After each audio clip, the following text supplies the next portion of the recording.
மூத்தோர் இணையத்தில் ஒவ்வொரு வெள்ளிக்கிழமையும் இங்கே திருக்குறள் வகுப்பலை நடத்தி கொண்டிருக்கின்றார் திருமதி தயாபரி சர்மா அவர்கள்.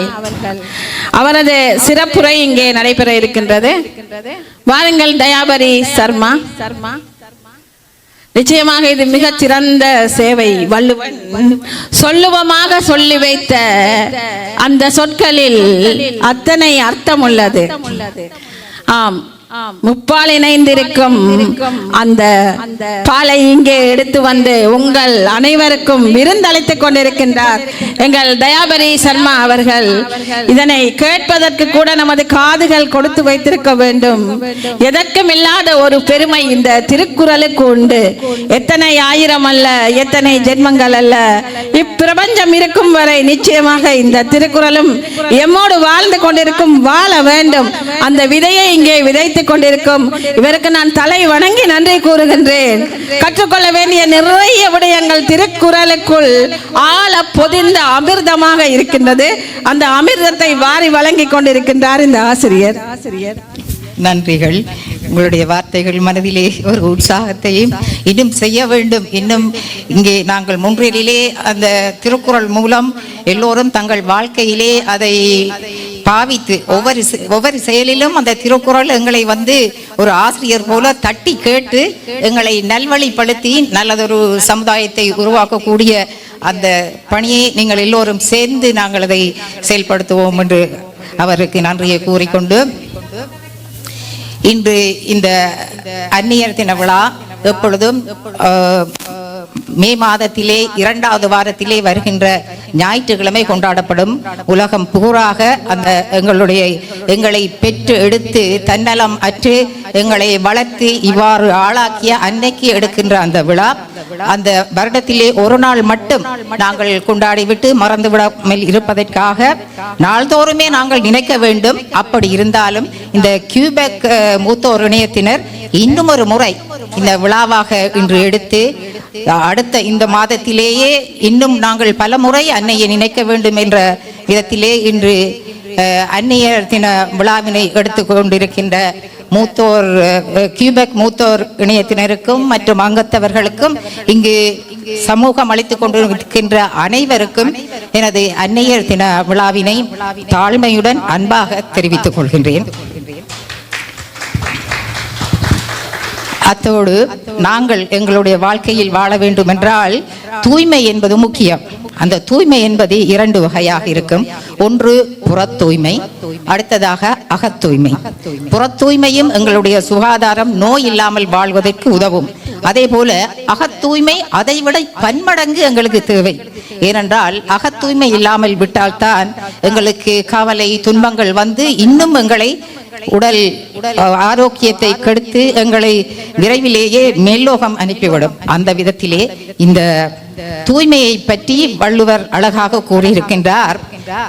புற தூய்மை நீரினால் அமையும், அகத் தூய்மை வாய்மையினால் காணப்படும் என்கின்றார். அதாவது எங்களுக்கு தெரியும், சாதாரணமாக குளித்து விட்டால் இந்த உடைகளை தோய்த்து விட்டால் இந்த அழுக்கு இலகுவாக போய்விடும்.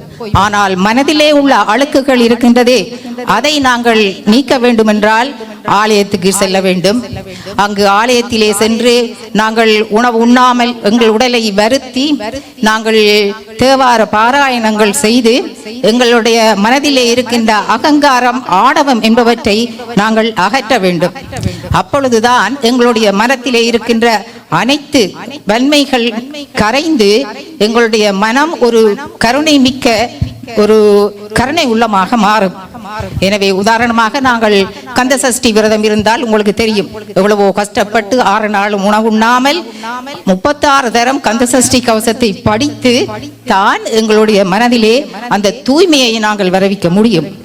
ஆனால் அன்னையினுடைய அந்த 3 வார்த்தைகள் இருக்கின்றது, 3 சொற்கள் நிறைந்த அம்மா என்று நாங்கள் இனிமையாக ஒவ்வொரு அன்னையையும் அழைக்கும் பொழுது எங்களுடைய அன்னை மட்டுமல்ல, எந்த ஒரு தாயையும், அது மட்டுமல்ல தாய் குழந்தைகளாக இருந்தாலும் அந்த பிள்ளைகளை என்னம்மா என்று நாங்கள் கேட்கும் பொழுது எங்களை அறியாமலே எந்த ஒரு விரதமோ எந்த ஒரு பாராயணமும் செய்யாமல் அந்த 3 எழுத்து மந்திரத்தின் மூலம் நாங்கள் எங்களுடைய மனதிலே அந்த தூய்மையை வரவைத்துக் கொள்ள முடியும்.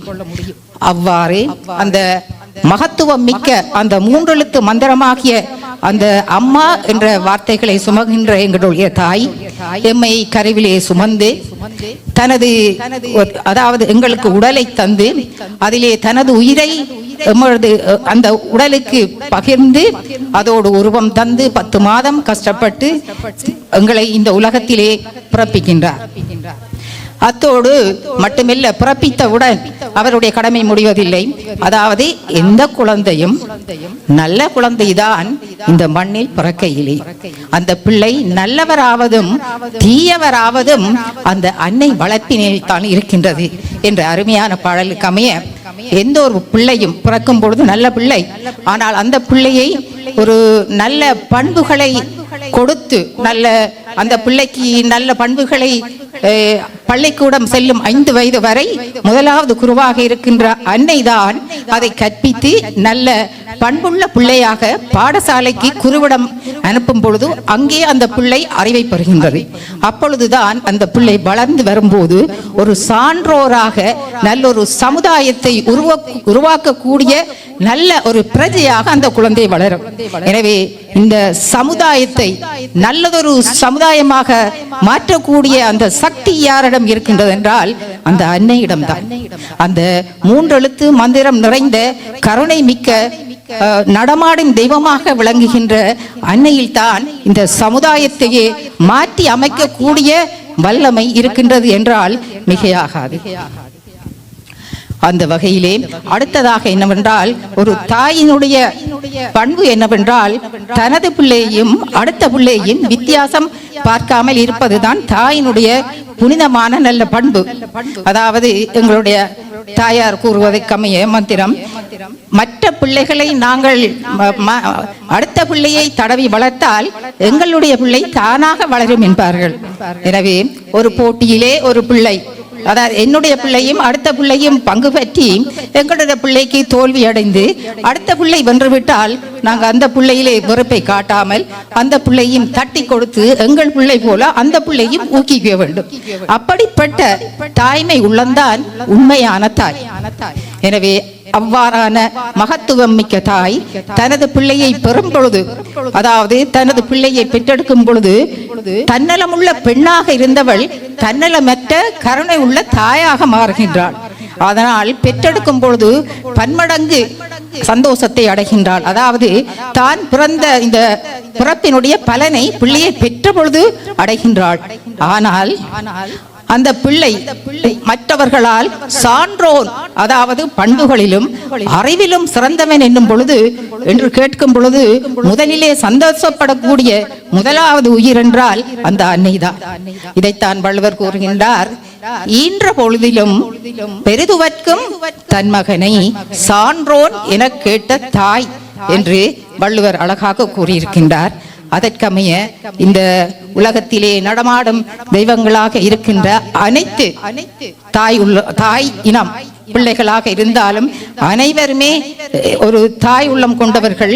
அவர்கள் எப்பொழுதும் கருணை மிக்க ஒரு பண்பான பிள்ளைகளாக வளர்ந்து எதிர்காலத்திலே அவர்கள் நல்ல பிள்ளைகளை எதிர்காலத்து தாய்மாரும் உருவாக்க வேண்டும் என்று இறைவனை பிரார்த்தித்து மற்றும் இந்த சந்தர்ப்பத்தை தந்த கியூபெக் மூத்தோர் அமைப்பினருக்கும் மற்றும் அனைவருக்கும் மீண்டும் எனது அன்னையர் தின வாழ்த்துக்களையும் வணக்கங்களையும் தெரிவித்து உங்களிடமிருந்து விடைபெற்றுக் கொள்கின்றேன். நன்றி நன்றி ஆசிரியர் அவர்களே. ஆணவம் கண்மம் மாய எனும் மலத்தையும் தூய்மையையும் அன்னையின் பெருமைகளையும் அழகாக இங்க திருவள்ளுவனின் அந்த சொல்லுவத்தையும் அடுத்து வந்த எங்கள் ஆசிரியர் தயாபரி சர்மா அவர்களுக்கு எங்கள் வாழ்த்துக்களோடு உங்கள் கரகோஷங்களும் தொடர்ந்து இந்த திருக்குறள் வகுப்பு நடைபெற வேண்டும். மற்றைய பிரதேசங்களிலும் இவரை போல இவரை முன்மாதிரியாக எடுத்துக்கொண்டு ஆசிரியர்கள் முன் வந்து இந்த திருக்குறளை மாணவர்கள் அல்ல பெரியவர்களுக்கும் போதிக்க வேண்டும் என்ற ஒரு கூற்றையும் நான் இங்கு வைத்துக்கொண்டு இங்கே ஒளிவாங்கிய சிவமலர் கையில். நன்றி தயாபரி டீச்சர். ஒவ்வொரு வெள்ளிக்கிழமையுமே வந்து எங்களுக்கு அந்த அறநெறி என்றால் என்ன, வாழ்க்கையில் எப்படி நாங்கள் வாழணும் என்றதை அழகாக இந்த திருக்குறள் வகுப்பை நடத்தி கொண்டிருக்கின்றனர். நேரம் போதாமையால் இவருடைய திருக்குறள் நிகழ்வு ஒன்று செப்டம்பர் மாதம் 20ஆம் தேதி மொன்றியலில் அமைந்திருக்கும் கணிசா பாட்டி மண்டபத்திலே நடைபெற இருக்கின்றது. பின்னேரம் 3 மணியில இருந்து நீங்கள் அனைவரும் 1 மணி தொடக்கம் 6 மணி மட்டும் இந்த திருக்குறள் வகுப்பு, அந்த திருக்குறள் பற்றிய நிகழ்வு அப்படி நடக்கும் என்பதை நீங்களும் சென்று பார்க்கலாம். நன்றி டீச்சர். எப்போவுமே எங்களுக்கு இதையும் எதிர்பார்க்காம ஒவ்வொரு வெள்ளிக்கிழமையும் வந்து நீங்கள் இதை செய்கிறதுக்கு உங்களுக்கு நாங்கள் நன்றி சொல்லல. பாராட்டுகளும் வாழ்த்துக்களும் தொடரட்டுக்கும் உங்கள் பணிகள். நன்றி நன்றி.